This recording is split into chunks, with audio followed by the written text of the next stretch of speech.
Electric field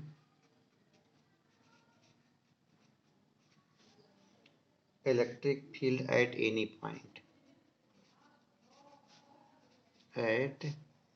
any point due to dipole। Suppose करिए हमारे पास एक डाइपोल है, ये माइनस क्यू है और ये प्लस क्यू है। इस डाइपोल की वजह से किसी पॉइंट P पे, ये पॉइंट P हमारा और ये सेंटर है डाइपोल का, इस पॉइंट P पे मान लीजिए एंगल थीटा है और इस पॉइंट का from centre of the dipole जो डिस्टेंस है वो r है। किसी पॉइंट P पे जो इलेक्ट्रिक फील्ड होती है that will B a function of r and theta, right? That will be a function of r and theta। तो ये रेडियल डायरेक्शन में अगर हम फाइंड आउट करना है तो क्या हो जाएगा, minus D V by D R at keeping theta equal to constant, और जो एंगुलर डायरेक्शन में होगा वो होगा minus D V by D theta keeping R equal to constant, ये आर डी थीटा होगा, राइट। लास्ट वीडियो में हमने ये फाइंड आउट किया है कि ये E R and E theta कैसे फाइंड आउट करेंगे और कितनी वैल्यू होगी, राइट। ई आर और ई थीटा को हमने पहले ही फाइंड आउट कर चुके हैं।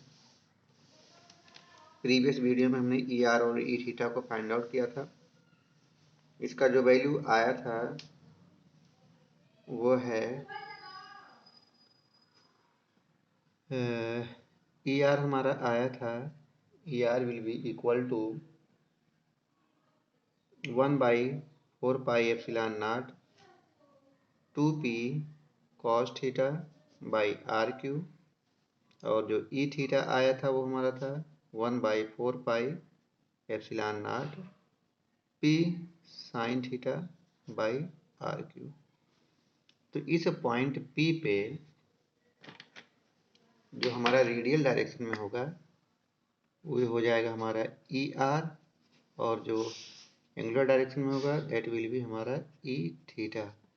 इनका जो रिजल्टेंट होगा वो कितना होगा, मान लीजिए हमारा ई आर होगा, ये जो रिजल्टेंट है वो ई आर होगा, total electric field intensity, right. और ये मान लीजिए ई आर से एंगल फाई बनता है, ये फाई हो गया।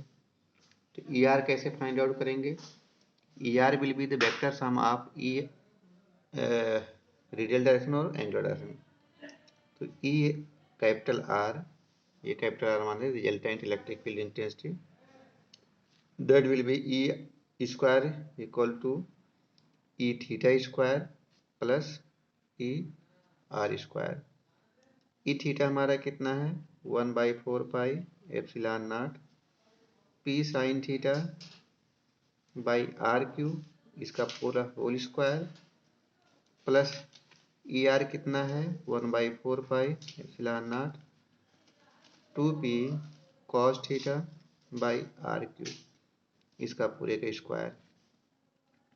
अगर हम 1/4πε0 को के मान लेते हैं तो कांस्टेंट वाले जो कॉमन टर्म उनको बाहर निकालेंगे, के पी बाई आर क्यू का होल स्क्वायर, यहाँ पे बचेगा साइन स्क्वायर थीटा, और यहाँ पे बचेगा 2 cos स्क्वायर थीटा मतलब 4 cos स्क्वायर थीटा, राइट। तो ये हमारा हो जाएगा K P by R Q का whole square sine square theta plus 1 cos square theta equal to 1 हो जाएगा। तो यहाँ पे 3 cos स्क्वायर थीटा बचेगा। तो जो रिजल्टेंट इलेक्ट्रिक फील्ड इंटेंसिटी होगी वो किसके बराबर होगी, K P by R Q under root 1 + 3 cos square theta. This will be the resultant electric field intensity, this will be the resultant electric field intensity because of polar coordinate system, right।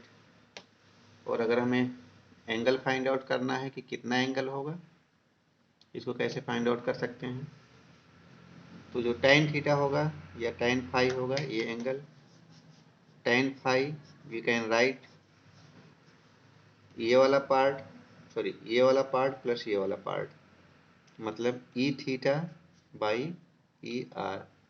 E theta कितना है K P sine theta by R cube, और हमारा E R क्या है K 2p cos theta by R Q.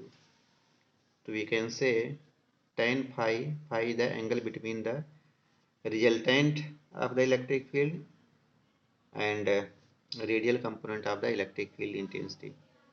ये हमारा हो जाएगा के पी कैंसिल हो गया, आर क्यू कैंसिल हो गया, पी से सॉरी, तो ये हो जाएगा हमारा 1/2 sine theta by cos theta. We can write it 1/2 tan theta, है ना। तो जो एंगल होगा उसको हम क्या लिख सकते हैं, tan inverse 1/2 tan theta. This will be the angle of the resultant electric field intensity to the radial component of the electric field intensity, है ना। तो यहाँ पे हम ये कह सकते हैं कि अगर एक्सियल लाइन की बात करें हम, axial line intensity, axial line intensity of the electric field, ये मान लीजिए हमारा ये डाइपोल है और ये डाइपोल पे ये -q चार्ज है, ये +q चार्ज है, दोनों का डिस्टेंस 2a है and this is centre of the dipole.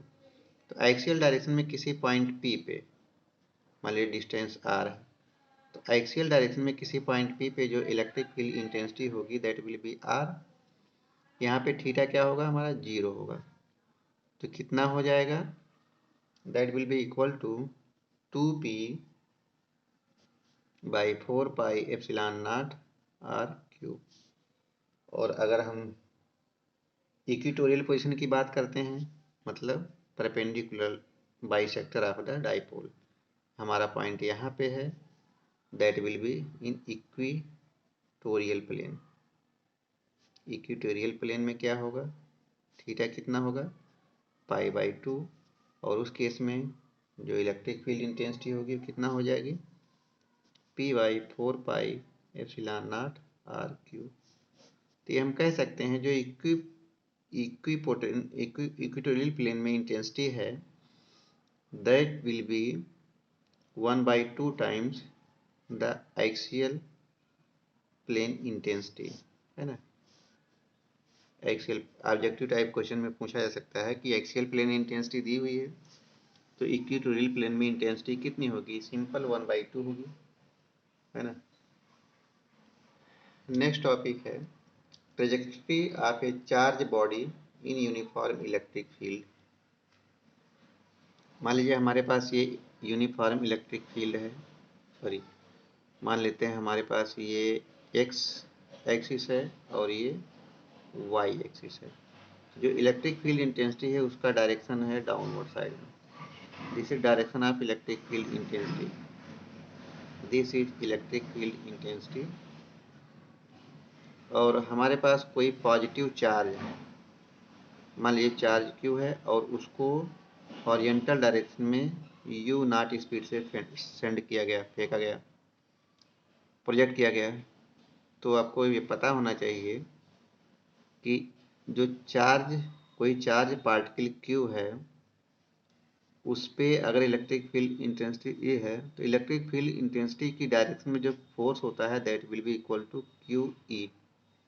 अगर चार्ज नेगेटिव है तो जो फोर्स का डायरेक्शन होगा वो नेगेटिव साइड में होगा। तो यहाँ पे ये चार्ज पॉजिटिव है तो यहाँ पे इलेक्ट्रिक फील्ड इंटेंसिटी डाउनवर्ड है, तो इस पे जो फोर्स लगेगा वो भी डाउनवर्ड साइड में लगेगा, है ना।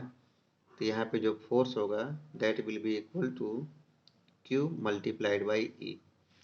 सपोज करिए किसी टाइम टी पे फेंकने के बाद इस पॉइंट पी पे बाहर निकल रहा है और इस पॉइंट का कोऑर्डिनेट मान लीजिए एक्स वाई है, ठीक है। तो ये डायरेक्शन आपका ट्रेजेक्ट्री। अगर ये फोर्स नीचे की तरफ क्यू ई ना लगता है तो ये सीधा पार हो जाता है हॉरिजॉन्टल स्ट्रेट लाइन में, लेकिन नीचे की तरफ कोई फोर्स पुल कर रहा है क्योंकि इलेक्ट्रिक फील्ड इंटेंसिटी का डायरेक्शन नीचे है, तो इसका डायरेक्शन एक पैराबोला बन जाएगा, है ना। सपोज करिए हम अगर हॉरिजॉन्टल कंपोनेंट की बात करते हैं, जो डायरेक्शन है पार्टिकल का वो हॉरिजॉन्टल है, मतलब वेलोसिटी u है। तो हॉरिजॉन्टल डायरेक्शन की बात करते हैं तो किसी टाइम t पे इसका जो यहाँ से यहाँ तक का डिस्टेंस होगा x होगा। तो x किसके बराबर होगा, चाल इंटू दूरी, u इंटू टी, ये हो जाएगा चाल इंटू दूरी, राइट। x कंपोनेंट की बात करें तो x कंपोनेंट में जो वेलोसिटी है u नॉट है, और time taken by the particle to cover the entire distance that will be u naught into T. अच्छा, अगर हम y डायरेक्शन में जो मूव किया है वो ये कंपोनेंट है, y कंपोनेंट है, यहाँ से यहाँ तक मूव किया है। तो ये डायरेक्शन y में क्यों ट्रेवल किया है, कोई फोर्स तो रहा होगा जो नीचे की तरफ लेके आ रहा है। अच्छा, इनिशियली अगर देखा जाए तो यहाँ पे y कंपोनेंट का वेलोसिटी 0 है, तो y डायरेक्शन का जो इक्वेशन ऑफ मोशन होता है वो equal to V T plus half A T square होता है, क्योंकि ये 0 होगा, क्योंकि y डायरेक्शन में इनिशियली कोई वेलोसिटी नहीं थी। तो y इक्वल टू क्या हो जाएगा, हाफ ए टी स्क्वायर। यहाँ पे अगर ये पार्टिकल नीचे की तरफ आया है तो कोई डाउनवर्ड फोर्स लगा होगा, that force equal to M A, और किसके बराबर होगा, q मल्टीप्लाइड बाई ई के बराबर होगा, है ना। तो यहाँ पे एक्सीलरेशन क्या हो जाएगा, क्यू ई बाई एम हो जाएगा। तो यहाँ पे रखिए half Q E by M into T square. यहाँ से टी की वैल्यू अगर रख दें यहाँ पे तो y इक्वल टू क्या हो जाएगा, half Q E by M into T की वैल्यू क्या हो जाएगी, X square by U naught का square. So we can say जो मोशन होगा वो पैराबोलिक होगा, मतलब y equal to 4ax square का फॉर्मेट होगा। तो यहाँ पे हम इसको लिख सकते हैं y equal to half Q E by M into X square, है ना। ये जो क्यू ई बाई एम है 1/2 क्यू ई बाई एम है, अगर इसको हम मान ले 4a तो y किसके बराबर हो जाएगा, y will be equal to 4ax square. This is equation of parabola, right? This is the equation of parabola. So the trajectory of a charged particle in a electric field will be a parabola. Thank you.